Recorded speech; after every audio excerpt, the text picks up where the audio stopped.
করার জন্য আমি এখন জীবন সংখ্যায় আছি। তার জন্য আমি বলছি থানায় যাবো না, এসপি সাহেব বলছি আপনি এখানে বসান, সার্কেলে বসান, দুনিয়ার যে প্রান্তে বরাবর, বাট গজের আমি বসতে রাজি না, কারণ আমার উপরে হামলা করবে। সেই 20 CS SARS এবং আমার বাবার নামে এই খারিজা পর্সায় সহ আমরা কি ভোগ দখলে আছি এবং ভবন করে আমি রেস্টুরেন্টকে শান্তিপূর্ণভাবে পরিচালনা করে আসতে একটা গোডাউন দিও। 3টা আমি দিয়েছি ভাড়া, প্রায় 35,000 টাকার মতো আসছে। আরেকজনকে আমি দিয়েছি 2,000 টাকার মতো। 3টা ডিটও আমার কাছে আছে। 3জনকে আমি ডিট করে দিয়েছি, সেই 3টা ডিটও আমি কি এখানে নিয়ে আসছি। 3জনের নামে আমি 3জনের কাছে ভাড়া দিয়েছি, সেই ভাড়ার কপিগুলো এই যে।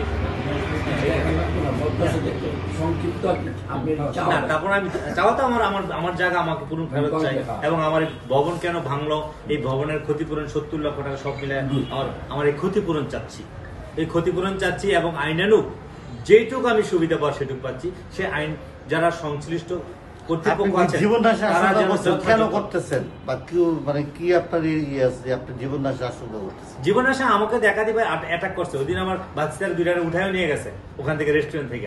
হেই কাশপুর নিয়ে গেছে, জসিমিকো ওর নামটা বলো, কোথায় আছে বল, এরকম। আমি আশঙ্কা কি হচ্ছে আপনার? আশঙ্কা আমাকে যে কোনো সময় মেরে ফেলবে, আশঙ্কা আমাকে যে কোনো মেরে ফেলবে। এর আড়ালে আরেকজন প্রভাবশালী রয়ে গেছে, ওইটাই আমার সবচেয়ে আশঙ্কা এবং করবে। আর এই যে আমার 3টা ডিট, 3জন দোকানদারকে আমি 3টা ডিট দিয়েছি, আমি ব্যবসা বাণিজ্য পরিচালনা করে আসতেছিলাম, তার ডিটের কপিগুলো আছে। 3জনকে দিচ্ছি আমি, একটা দিছি রাসেল সরকারকে দিছি, রাসেল সরকারকে ভাড়া দিয়েছিলাম। আর আরেকটা দিয়েছিলাম আমি আবুল কালাম নামে রেস্টুরেন্ট দিয়েছি। আর এই যে জহিরুল ইসলাম কাননকে আমি দোকানি হিসেবে দিয়েছি।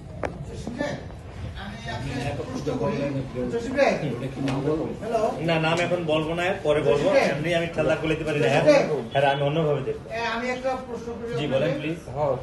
যে আমি বিশ্বস্ত সূত্রে জানতে পারলাম আপনি থানায় ওসি সাহেবের সাথে কোনোদিন দেখা করেন নাই, আপনি থানায় কোনো কাগজপত্র অভিযোগ দাখিল করেন নাই। গতকাল রাত অবধি আমি জানতে পারলাম, এবং ওনার কাছে যে টিম আমি পাইলাম আপনার সাথে অনেকখানি মিলে যায়। 30 লক্ষ বা 3 লক্ষ বা 1 কোটি কন্ট্যাক্ট, আপনার বডি কন্ট্যাক্ট মেরে ফেলা, এটা আমি বুঝতে পারছি, এটা আমার থেকে আমি বুঝতে পারছি যে ওসি সাহেবকে আমি এই ধরনের ল্যাঙ্গুয়েজও ব্যবহার করছি, কিন্তু আজকে মিলে গেল। আপনি কবে থেকে জানেন যে আপনাকে মেরে ফেলতে পারে বা আপনার জীবন নাশের হুমকি আসতে পারে? 2 তারিখ থেকে। 2 তারিখ থেকে।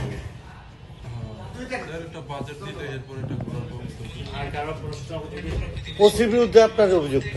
ওসির বিরুদ্ধে তো সেই সব করাই যাচ্ছে, সেই 30 লক্ষ টাকা পাইয়া সে আমার সহকর্মীরাও গেছে, সহকর্মীদের কাছ থেকে আপনারা জেনে নিবেন ওখানকার পরিবেশ। আমার সাথে জমি নিয়ে বিরোধ শামীমের সাথে, কামরুল হাসান শামীমের কাছে। এই জমি সর্বোচ্চ তার 10 জন 20 জন লোক থাকতে পারে, আর আমার লোক থাকবে। ওখানে 300-400 লোক থানা বাউন্ডারিতে এসে যায় কি করে, এবং থানার যে বিচারে বসছে ওখানে প্রায় 20 থেকে 30 জন ভিতরে। তারা কারা? আমার সহকর্মীরা গেছে, যৌক্তিক কথা বলতেও তারা কি পারে নাই, তারা বাধার সম্মুখীন হয়েছে, বাজে টক করছে। এখন ওসি বারবার আমাকে বলছে আপনি আসেন, আপনি আসেন। আমি ওখানে যাব, উনি কি জন্য এত ডাকে? আরে বাবা, হাইকোর্টে তো একটা রুলও জারি করা আছে, ল্যান্ড রিলেটেড ব্যাপারে পুলিশ কোনো বসতে পারবে না। হ্যাঁ, তবে আইন শৃঙ্খলা কোনো অবনতি ঘটলে, জীবন নাশের অবনতি ঘটলে সেটার ব্যাপারে হস্তক্ষেপ করে 2 পক্ষরে কি নোটিশ করে দিবেন। কিন্তু উনি আমি বাদী হয়ে আমাকে গুরুত্ব না দেয়, বিবাদীরে গুরুত্ব দেয়। আপনি না আসলে আমি এতগুলো লোক সামলায় রাখতে পারবো না, আমি পারবো না। আপনি বেশি চালাকি করতেছেন, আপনার আসতেই হবে, আপনাকে আসতেই হবে, না আসলে আপনার খারাপ হবে। আর এই সম্পত্তি দখলে নিয়ে যাবে তারা, এই সম্পত্তি দখলে আমি যাবো না, আর আপনারাও আসতে পারবেন না, পারলে আপনি যান কিছু করেন। অনেক রকমের উনি কথা বলছেন, যেটা নাকি একজন ওসি কেন, সাধারণ একজন মানুষও বলতে পারে।